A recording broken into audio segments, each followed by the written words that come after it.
Vamos a avanzar en otro tema. El Centro de Estudios Espacio Público ha hecho una propuesta para que Santiago entre en un denominado periodo de hibernación para evitar que la cifra de fallecidos por COVID siga creciendo en la región metropolitana. Desde el gobierno anunciaron que se va a evaluar esta medida y que la respuesta será dada a conocer mañana miércoles.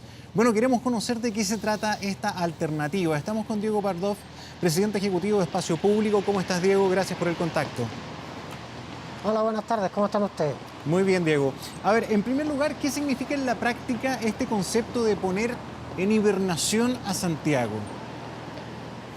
Bueno, lo que pasa es que si uno mira comparativamente la palabra cuarentena puede tomar distintas acepciones según, digamos, cuán estricta sea esa cuarentena.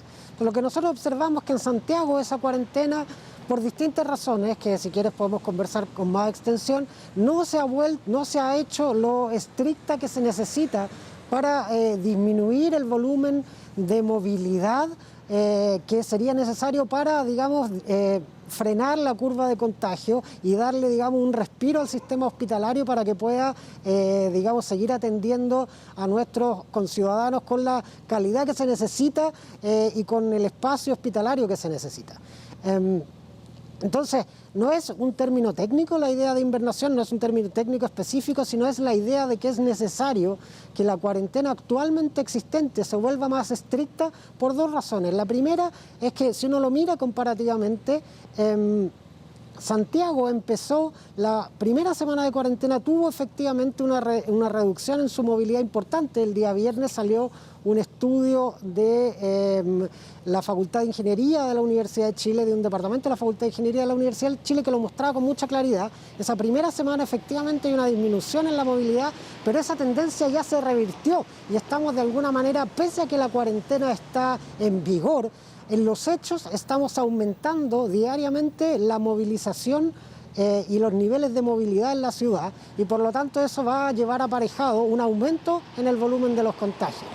¿Por qué esto es importante? Porque al final del día los contagiados hoy son personas que en un tiempo más, en una semana más, en 10 días más van a significar demanda hospitalaria y hoy en día nuestro sistema hospitalario ya no cabe más gente, entonces digamos es necesario frenar esta curva de contagios hoy para que, digamos, como decía antes, el sistema hospitalario tenga un respiro y pueda funcionar adecuadamente. Sí, Diego, esto sería como un toque de queda más general o un toque de queda que se pudiera adelantar porque se ha propuesto esto. Se le preguntó ayer al ministro Blumel, él dijo que el toque de queda no se iba a adelantar, al menos ayer porque se extendía el estado de catástrofe, ¿no?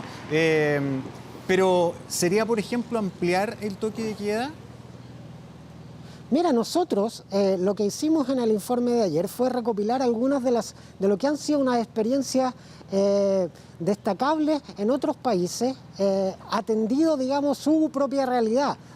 También hay que entender que nosotros como centro de estudios básicamente lo que hacemos es mirar información agregada y no tenemos acceso a la misma información que tiene el gobierno, ni por cierto tenemos la legitimidad democrática para tomar esas decisiones. Nosotros lo que hicimos fue proponer un conjunto de posibilidades, digamos, un conjunto de prácticas que se han adoptado en otros países del mundo, cuál va a ser la combinación específica y cómo se consigue, digamos, balancear los distintos elementos en juego. Eso es algo que, por cierto, le corresponde a la autoridad sanitaria y al gobierno, no a nosotros. Sí, por supuesto que, claro, es la autoridad la que va a definir. Al menos el doctor París, el ministro, acogió esta propuesta y dijo que se iba a analizar.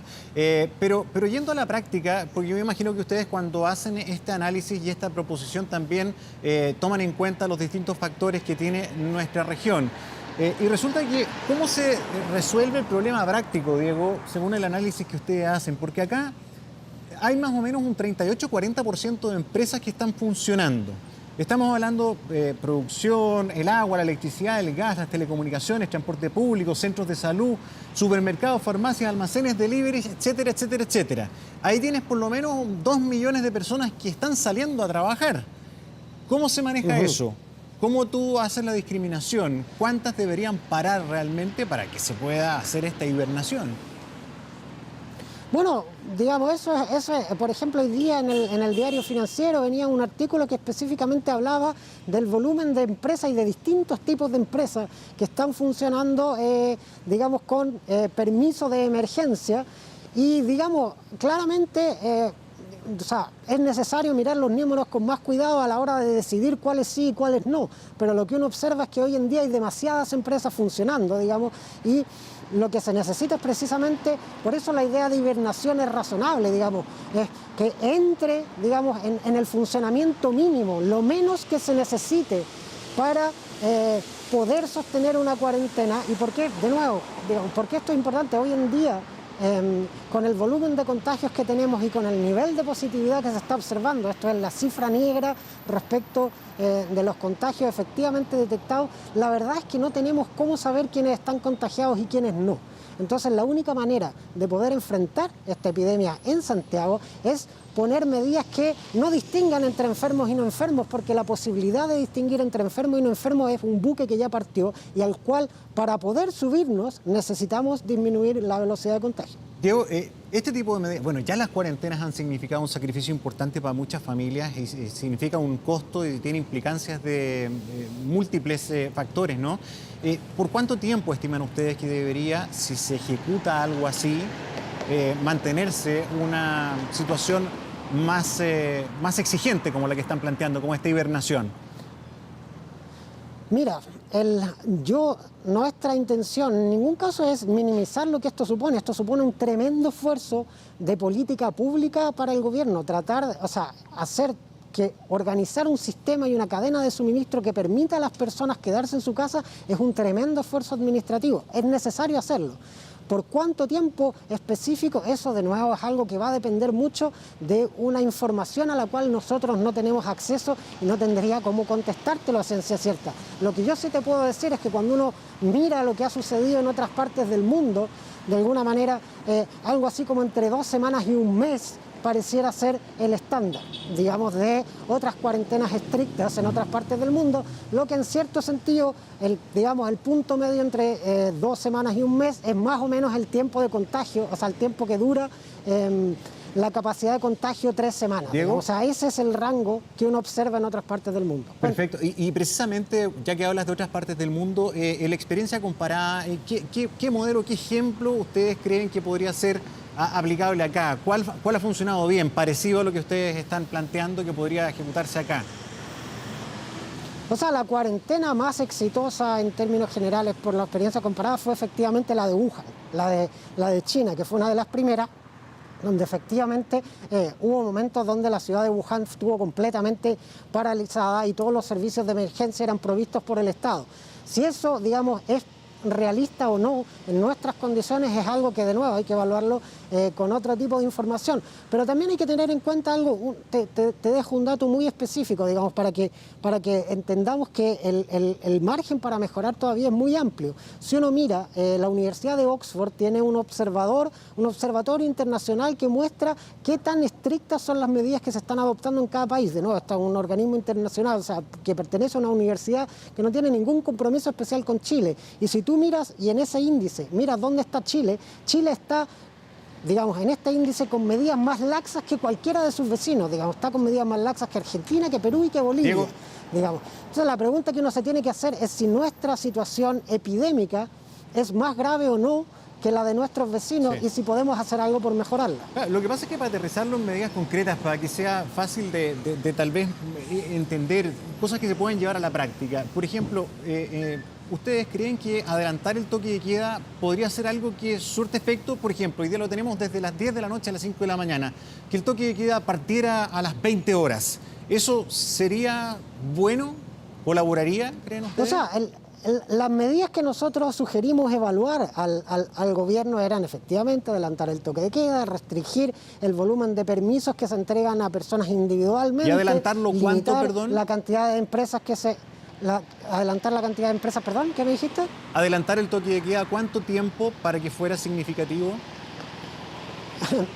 A mí me encantaría poder darte un número más específico, pero no tengo la información, porque una hora antes o una hora después es algo que tiene costos y beneficios, y cuantificar esos costos y beneficios es algo que corresponde que lo haga el gobierno con la información que tiene el gobierno. Ahora, ¿solamente en Santiago, Diego, o hay otras zonas que ameritan estudiar algo así? Lo digo, por ejemplo, pensando en el eje Valparaíso-Viña del Mar. Y ojo con esto, porque también están las denominadas comunas dormitorio, ¿no? Que están muy cerca de Viña, están conectadas a 5 minutos, Quilpué, por dar un ejemplo, Villa Alemana, Limache. Sí. ¿Estas también deberían entrar en estos conceptos?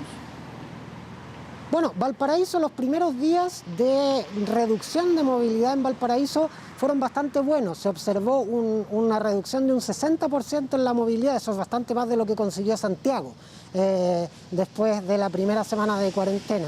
Ahí hay dos desafíos. Uno, que esa tendencia se mantenga y que no pase lo que Santiago, digamos que se revirtió y volvió digamos, a acelerarse la movilidad. Para eso hay que llegar con la ayuda financiera, digamos, con el soporte económico para los hogares más vulnerables y con las políticas públicas que permitan que eso ocurra. Y por otro lado está el problema que dices tú, que efectivamente en el Gran Valparaíso, digamos, no solo en la ciudad o en la comuna de Valparaíso, sino el Gran Valparaíso es una unidad funcional, social y económicamente funciona como una unidad junto con estas comunas que tú estabas mencionando, y lo que uno observa es que en esas comunas la velocidad de contagio ha aumentado mientras, digamos, en Valparaíso disminuye, y eso no va a ser del todo útil, digamos. Entonces, una posibilidad, que es la que nosotros sugerimos en el informe para que evalúe la autoridad sanitaria, es extender la misma cuarentena que hay hoy día en Valparaíso hacia todas las comunas que integran lo que se denomina Gran Valparaíso.